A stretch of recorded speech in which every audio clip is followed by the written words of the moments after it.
Ongole Congress party అభ్యర్థి BR Ghouse, parliament అభ్యర్థి యథాసాగర్ రెడ్డి స్థానిక అన్నవరపాడులో ఎన్నికల ప్రచారం నిర్వహించారు. ఈ కార్యక్రమంలో ఉంగరాశీలు, రసూల్, సుబ్బారావు, రవి తదితర బాలు.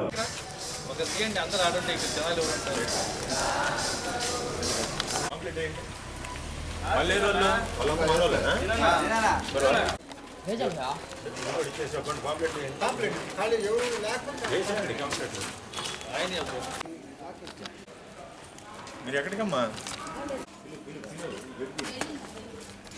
ఏమండి గౌస్ గారు పోటీ చేస్తా ఉన్నారు. పార్లమెంట్కి, అసెంబ్లీకి 2 ఓట్లు కూడా కాంగ్రెస్ పార్టీకి వేయండి. అస్సాం గుర్తు వల్ల దేశం అందరం బాగుంటారమ్మా. ఎంపీ అభ్యర్థిగా సుధాకర్ రెడ్డి గారు, ఈరా సుధాకర్ రెడ్డి గారు కాంగ్రెస్ పార్టీ అస్తం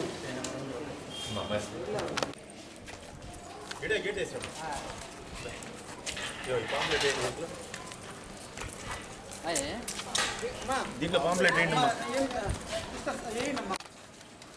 మేడం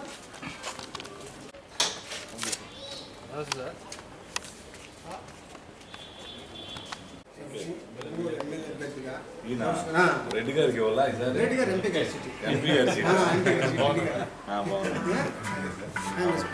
అలాగే sir. Okay sir, thank you very much.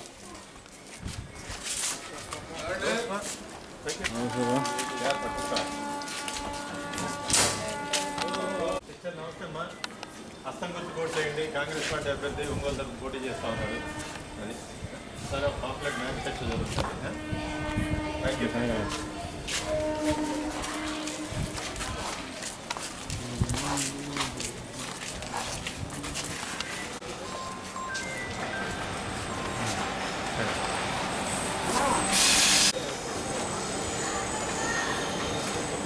Okay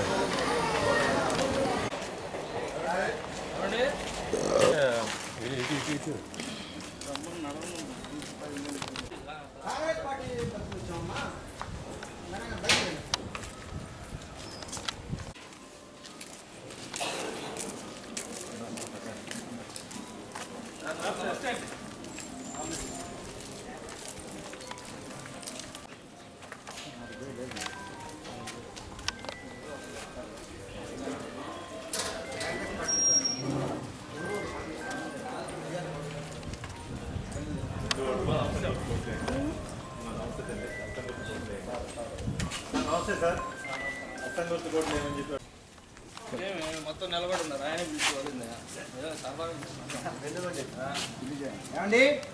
Prasad రండి ప్రసాద్ సీరియస్ వస్తుంది.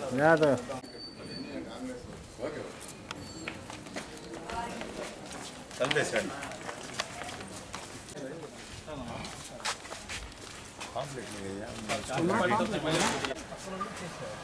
ముందు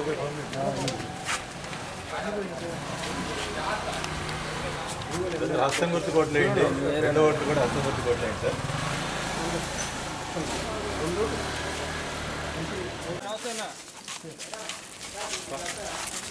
డబ్బులు వచ్చారు కాంగ్రెస్ పార్టీ సార్. నమస్తే సార్.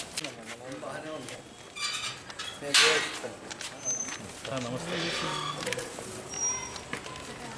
ఎమ్మెల్యే పోటీ చేస్తారు. మీ పేరు గౌస్ సార్, బిఆర్ గౌస్. హస్తం గుర్తు కోట్లు వేయండి సార్. 2 ఓట్లు ఉంటాయి. ఎంపీ ఓటు, అసెంబ్లీకి 2 కూడా హస్తం గుర్తు కోట్లు వేయండి. అందరం దేశం అభివృద్ధి చెందింది, రాష్ట్రం అభివృద్ధి చెందింది. ప్రత్యేక హోదా బెటరు మోసగాళ్ళు ఇద్దరు చేరి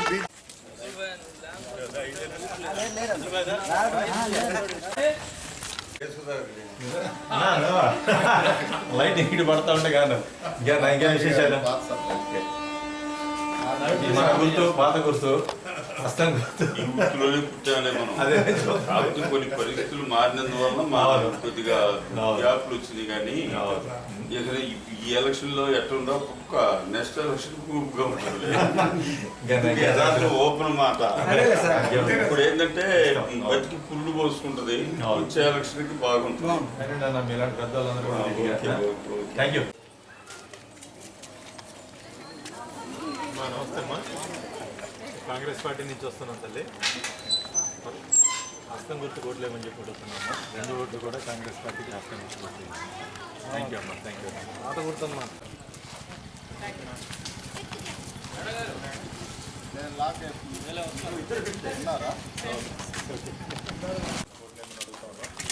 యువతకు ఉద్యోగాలు కావాలంటే కాంగ్రెస్ పార్టీ కోట్లేదు. థ్యాంక్ యూ అమ్మా, థ్యాంక్ యూ వెరీ మచ్.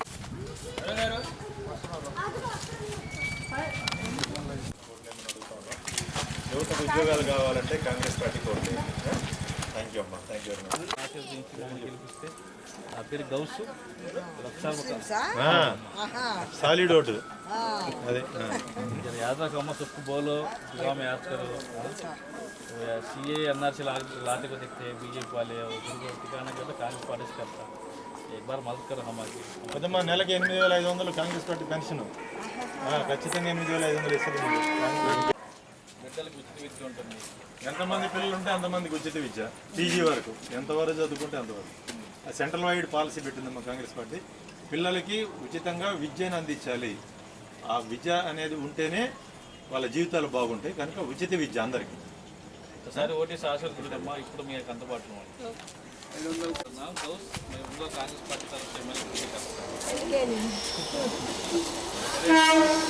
అవకాశం ఇవ్వండి.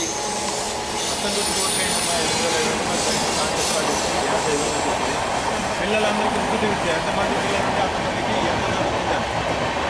కాంగ్రెస్ పార్టీ ఎమ్మెల్యే పోటీ చేస్తున్నాం.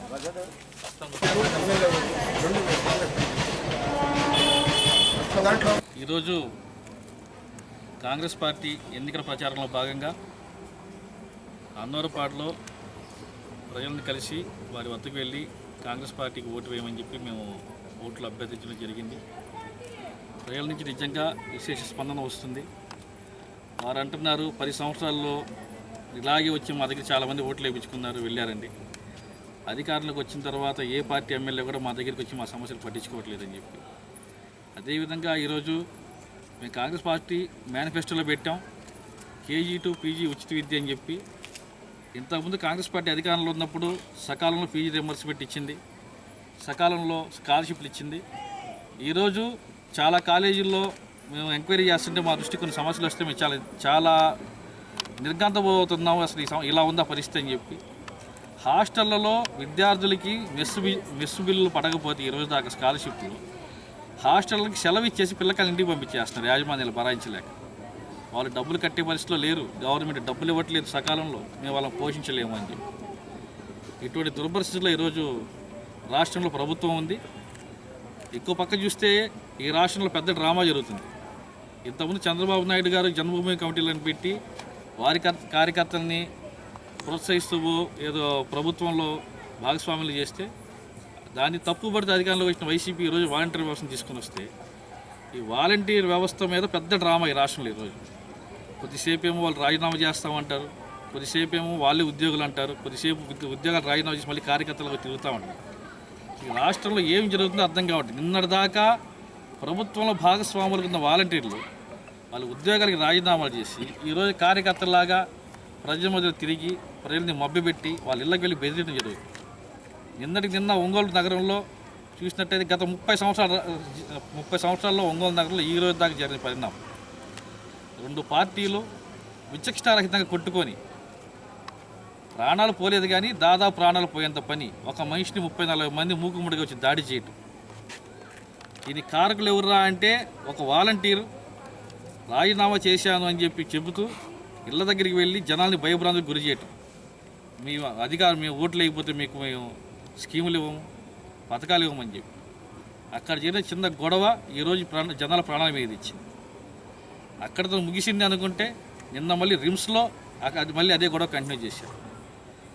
మరీ బాధాకర విషయం ఏంటంటే రానున్న నెల రోజుల్లో ఒంగోలు నగరం తీవ్రమైన నీటి ఎద్దడి ఎదుర్కోబోతుంది. ఈ విషయాన్ని పక్కదారి పట్టడానికి కూడా ఈరోజు అధికార పార్టీ ఈ గొడవల్ని వాడుకుంటుంది. రాబోయే ఎన్నికలలో అభివృద్ధి పేరు మీదో సంక్షేమం పేరు మీద ఓట్లు అడగాల్సిన ఈ నాయకులు ఒంగోలు ఇప్పుడు గూండాగిరి చేస్తూ ఫ్యాక్షన్ రాజకీయాలని ఇక్కడ తెరలేపుతూ ఎవరు బలాబలాలు చూపించుకొని ఇక్కడ జరగబోయే ఎలక్షన్ని ఈవెంట్ మేనేజ్మెంట్ లాగా మార్చడానికి సిద్ధపడుతుంది. ప్రజలారా ఒక్కసారి ఆలోచించండి. మేము పదే పదే పదే చెబుతున్నాం, మీ భవిష్యత్తు కాదు, మీ బిడ్డల భవిష్యత్తు కోసం ఆలోచించండి. ఈ పరిణామాలు కానీ ఇదే విధంగా ఒంగోలులో జరిగితే, ఈ నాయకుల్ని మీరు మళ్ళీ ఎంకరేజ్ చేసి మీరు ఓట్లేసి గెలిపిస్తే రాబోయే భవిష్యత్ తరాలు కానీ భవిష్యత్తు ఎంత భయంకరంగా ఉంటుందో ఆలోచించుకోండి. ఒక సామాన్యుడు రాజకీయాల్లోకి రావాలి, సామాన్యుడు ఎదగాలి, సామాన్యుడు గెలవాలని చెప్పి మన సినిమాలు చూసి చప్పట్లు కొడతా ఉంటాం. నాలాంటి ఒక సామాన్యుడు 20 సంవత్సరాల పాటు ప్రజా జీవితంలో రాజకీయాల్లో ఉండి విద్యార్థి సమస్యల మీద పోరాడి, యువత సమస్యల మీద పోరాడి, ప్రతి విషయం మీద క్షుణ్ణంగా అవగాహన ఉండి మీకు మేలు చేయడానికి ఈరోజు కాంగ్రెస్ పార్టీ తరఫున వచ్చాను. మీరు స్వాతంత్రం వచ్చింది కానీ ఈ రోజు దాకా ప్రజలకి ఏదైనా చేసినట్టు కేవలం అది కాంగ్రెస్ పార్టీనే చేసింది. 10 సంవత్సరాల అధికారంలో ఈ దేశంలో బీజేపీ ఒక రకమైన విధ్వంసాన్ని సృష్టించింది. ఉద్యోగాలు లేవు, పారిశ్రామిక రంగం కుదేలు అయిపోయింది, రైతులు కుదేలు అయిపోయారు, మహిళల మీద అరాచకాలు. ప్రజలారా ఒక్కసారి ఆలోచించండి. ఇవన్నీ మీరు బేరీజు వేసుకొని రేపు మీరు వేసే ఓటు దేశం యొక్క ప్రగతి వైపు, మీ బిడ్డల యొక్క భవిష్యత్తు వైపు పయనించాలని కోరుకుంటూ, ఒక్కసారి మా అందరికీ మాకు అవకాశం ఇచ్చి గెలిపించాలని కోరుకుంటూ సెలవు తీసుకుంటాం. ఈరోజు ఒంగోలు అసెంబ్లీ నియోజకవర్గ అభ్యర్థి సోదరుడు బిఆర్ గౌస్ అనవరపాడు కాలనీలో ప్రచారాన్ని నిర్వహిస్తూ, మరి ఇక్కడ ఉన్నటువంటి కాలనీలో ఉన్నటువంటి పరిస్థితులు చూస్తూ ఉంటే డైరెక్ట్గా వాళ్ళందరూ చెప్తా ఉన్నారు, 10 సంవత్సరాలు నుండి ఓట్లు వేయించుకుంటున్నారు, ఎవరు కనిపించట్లేదు, ఎక్కడికి పోయినా కూడా మాకు ఏ పనులు జరగట్లేదు అని. ఖచ్చితంగా అది వాస్తవమే. మరి అంతకుముందు ఉన్నటువంటి తెలుగుదేశం పార్టీ కానీ, ఇప్పుడున్నటువంటి అధికారంలో ఉన్నటువంటి వైఎస్ఆర్ కాంగ్రెస్ పార్టీ కానీ, ఇవి రెండు కూడా ప్రజలను పట్టించుకోకుండా ఇప్పుడున్నటువంటి ప్రభుత్వం అయితే నియంత్రిత ధోరణితో ముందుకు వెళ్తూ ఉంది.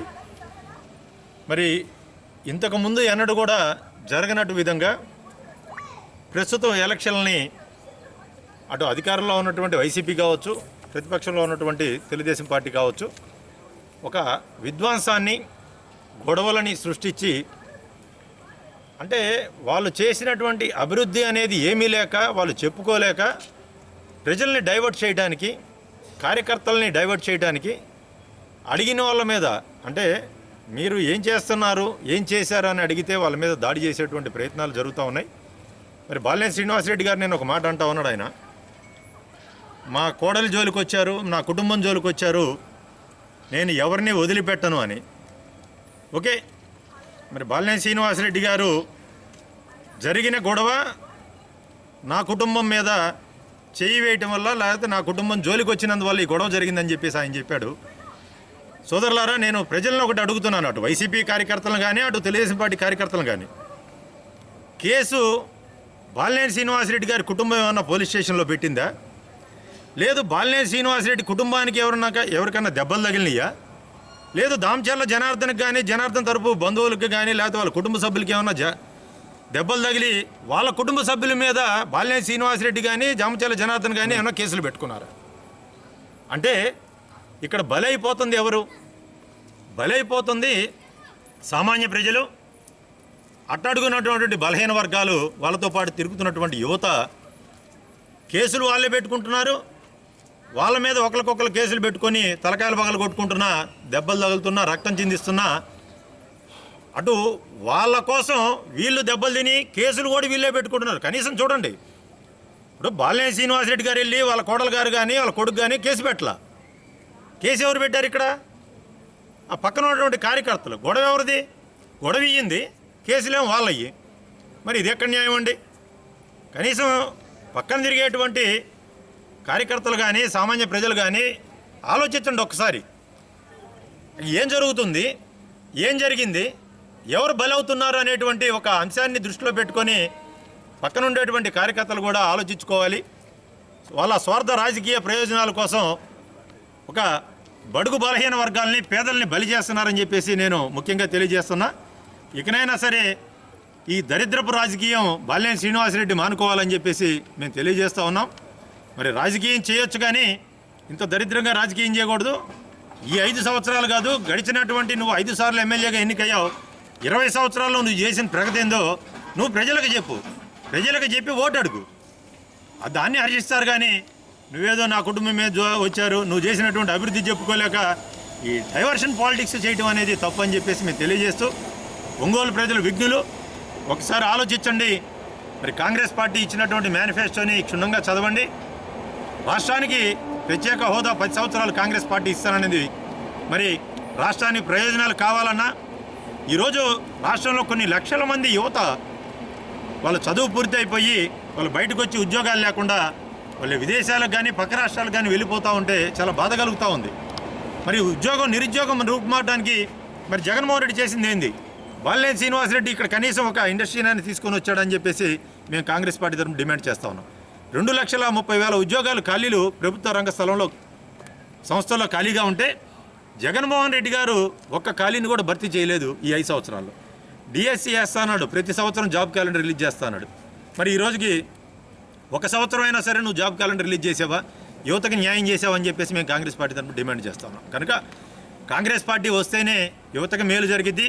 పేదలకు కానీ ఎస్సీ ఎస్టీ బీసీ మైనారిటీలకు కానీ మరి ఉద్యోగ అవకాశాలు కావాలన్నా వాళ్ళ జీవితాలు బాగుపడాలన్నా కాంగ్రెస్ పార్టీకి హస్తం గుర్తుకు ఓట్లేయండి. ఈరోజు బీజేపీ అంటే బాబు జగన్ పవన్ అంటే ఒక పక్కన జగన్మోహన్ రెడ్డి ఇండైరెక్ట్గా బీజేపీకి మద్దతు ప్రకటిస్తూ ఉంటే అటు డైరెక్ట్గా చంద్రబాబు నాయుడు కానీ పవన్ కళ్యాణ్ కానీ వీళ్ళందరూ కూడా బీజేపీతో పొత్తులో ఉన్నారు. మరి కాంగ్రెస్ పార్టీ ఒక్కటే రాష్ట్ర ప్రయోజనాలు కాపాడగలదు.